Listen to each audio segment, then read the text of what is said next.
అందరికీ నమస్కారం. MLA MLC అంశంలో పార్టీ తీసుకున్న నిర్ణయం పట్ల చాలా మంది నా అభిమానులకు తర్వాత పార్టీ అభిమానులకు కొంత ఇబ్బందికరమైన పరిస్థితి వచ్చి ఉంటది.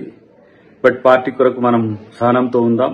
పార్టీ నన్ను ఇంకా మరింత మంచి పొజిషన్ కొరకు ఆలోచిస్తుండొచ్చు. కాబట్టి ఇది రాకపోవడం వల్ల ఏదో అద్దంకి దాయకరన్న మీద ఏదో కుట్రనో నష్టం జరుగుతుందని భావించకండి. ఎందుకంటే డెఫినెట్ గా నా పట్ల కేంద్ర పార్టీ గాని రాష్ట్ర పార్టీ గాని చాలా సీరియస్ గా కన్సర్న్ ఉన్నది. అది నాకు కూడా తెలుసు. దీపాదాస్ మున్షి గారు కూడా నాతో నిన్న మాట్లాడినప్పుడు చాలా స్పష్టంగా కూడా చెప్పడం జరిగింది. కాబట్టి పార్టీ యొక్క విధేయునిగా పార్టీ నిర్ణయాలను గౌరవించాల్సిన బాధ్యత నాపై ఉన్నది.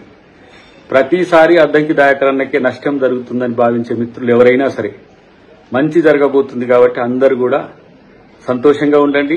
పార్టీ అధికారంలోకి వచ్చింది. దాయకర్కి అవకాశం ఇవ్వడం అనేది పార్టీకి చాలా చిన్న విషయం. కాబట్టి దీన్ని మనం పెద్దగా చూడకుండా పార్టీ భవిష్యత్తును మరింత ఆలోచించే వాళ్ళుగా మనం అందరం కూడా రేపు ప్రజల పాలన ఎట్లా ఉంటుందో మనం అందరం కూడా కలిసి ముందుకు తీసుకుపోవడానికి ముఖ్యమంత్రి గారికి కేబినెట్ కు మనం అందరం కూడా సహకరించాల్సిన అవసరం ఉంది. నన్ను పార్టీ మంచి అవకాశం ఇస్తుందని నేను ఆలోచిస్తున్నాను. Thank you very much. జై కాంగ్రెస్, జై హింద్.